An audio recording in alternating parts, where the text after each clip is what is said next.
Picture this. You're living in a country where a single bowl of white rice isn't just a side dish, it's the absolute core of your daily survival. In places like Bangladesh, Laos, and Vietnam, rice supplies anywhere from 50 to 70% of a person's total daily energy and protein intake. That's massive. But here's the critical flaw in that reliance. Standard white rice, specifically the starchy endosperm part that we actually eat, completely lacks vitamin A. And that single missing nutrient, well, it's the catalyst for a devastating global health crisis. Welcome to This Explainer. Today, we're exploring a seriously fascinating intersection of agriculture, genetics, and global health. We are looking at the evolution of golden rice. This is a crop engineered not just to grow, but to actively fight malnutrition. We're going to trace its journey from a brilliant laboratory prototype all the way to a highly refined agricultural product and examine the messy, real-world complexities that determine whether a scientific breakthrough can actually save lives. Okay, let's dive into this. Here is our agenda for today. First, the vitamin A deficiency crisis. Second, the first prototype, golden rice. Third, refinement through GR2E. Fourth, the new era of CRISPR editing. Fifth, reality check and effectiveness. And finally, number 6, the future of nutritional security. Let's start with Section 1, the vitamin A deficiency crisis, also known as the hidden hunger epidemic.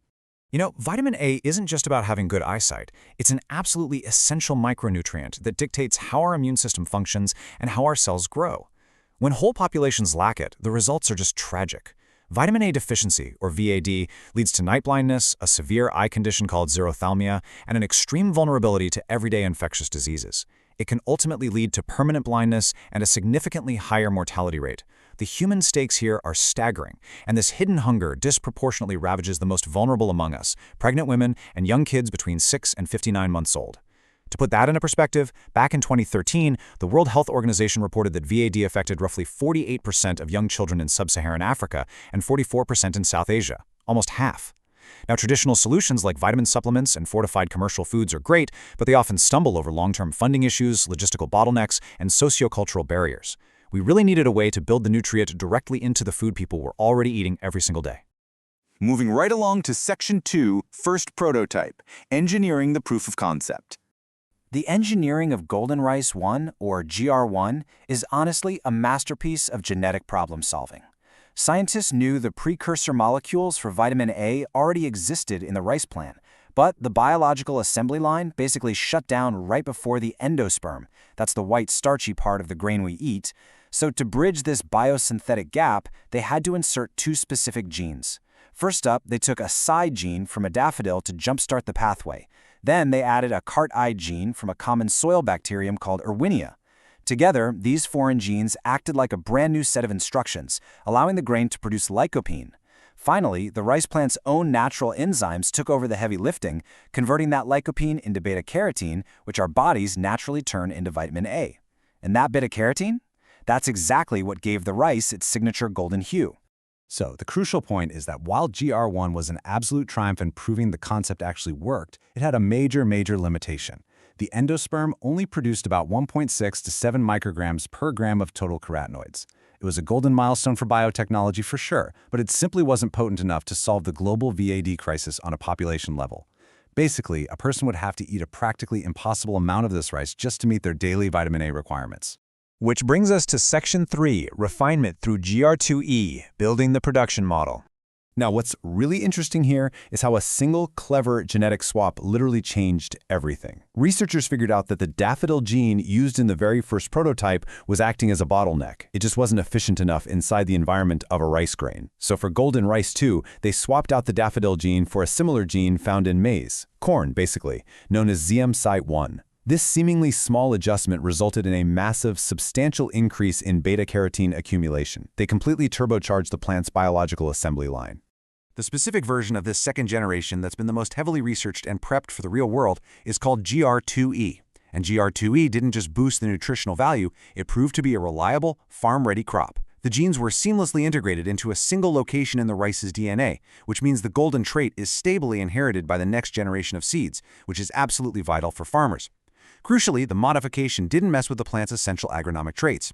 The rice still grows to its normal height, yields the exact same amount of grain, and defends against pests just as well as conventional rice. Furthermore, rigorous safety profiles, including toxicity and allergen tests, confirmed it is just as safe to eat as standard white rice, just with a massive upgrade in provitamin A. Let's shift gears to Section 4, the new era of CRISPR editing, the precision surgical tool.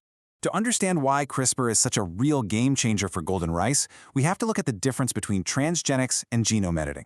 The older GR1 and GR2 models are transgenic, meaning they rely on bringing in foreign genes from completely different species, like the daffodil, the corn, and the bacteria we talked about. CRISPR, on the other hand, acts like a highly precise molecular scalpel. It allows scientists to go directly into the rice plant's existing native genes and make incredibly precise surgical tweaks to optimize the plant's natural pathways. And the best part? It can often do this without leaving any permanent foreign DNA behind. By targeting those native regulatory genes with CRISPR, researchers can essentially force the plant to route more of its natural resources into creating beta-carotene. But the benefits go way beyond just nutrition. Older transgenic methods often required inserting marker genes, like an antibiotic resistance gene, just so scientists could identify which plants actually took up the new DNA in the lab. CRISPR enables marker-free targeted insertion. Because it's a cleaner edit that lacks those foreign marker genes, it has the potential to navigate strict government regulatory approvals much faster than traditional GMOs. Plus, it opens the door for what we call stacking. Imagine this. In the near future, a single CRISPR-edited rice grain could be engineered not only to produce vitamin A, but also to resist severe drought, or contain healthier, slow-digesting starches. The whole shebang. All right, moving to Section 5, Reality Check and Effectiveness, Navigating the Real World. And this brilliantly illustrates the logistical hurdles golden rice actually faces on the ground. It's not just magic. First up is bioavailability. Our bodies literally can't absorb beta-carotene and convert it to vitamin A unless it's consumed with some dietary fat, so the rice must be part of a somewhat balanced meal to actually work. Second is retention. Beta-carotene is surprisingly fragile. It degrades rapidly when exposed to light, high heat, and time. If the rice isn't vacuum stored properly or if it's overcooked, the nutritional value plummets before it even hits the plate. Finally, there is the massive challenge of acceptance. Golden rice faces intense sociopolitical pushback and widespread fear regarding GMOs. Earning the trust of local farmers and consumers through totally transparent communication is just as critical as the biology itself. To truly understand this pushback, we have to look past the petri dish. As the source material points out, the resistance to golden rice isn't just some simple pace of anti-science sentiment. For many communities, it touches on deep-rooted dimensions of cultural identity and food sovereignty. There are very genuine concerns about corporate monopolies, seed patents, and relying on large global actors for something as fundamental as a daily staple crop. Acknowledging these concerns neutrally and respectfully is entirely necessary when discussing why a scientifically safe crop might still struggle to reach the fields. Finally, let's wrap up with Section 6, the future of nutritional security, the complex reality of food security. Let's move to and see how this builds a truly holistic approach. The consensus from the research is crystal clear. Golden rice is an incredibly powerful, complementary tool, but it is absolutely not a standalone cure for malnutrition. To be truly effective, it must be integrated seamlessly alongside efforts to diversify local diets with natural vegetables and proteins.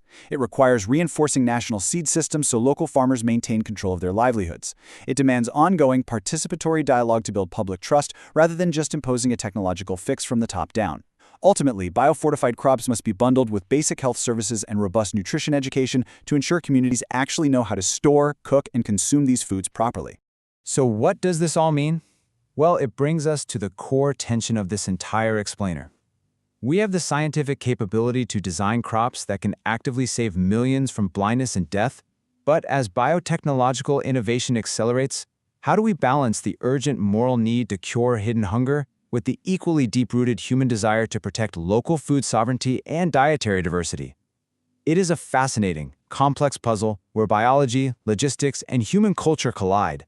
I really hope this deep dive has sparked your curiosity and given you a clearer, more structured understanding of the science and society behind golden rice. Thank you so much for joining me, and keep questioning the fascinating world around you.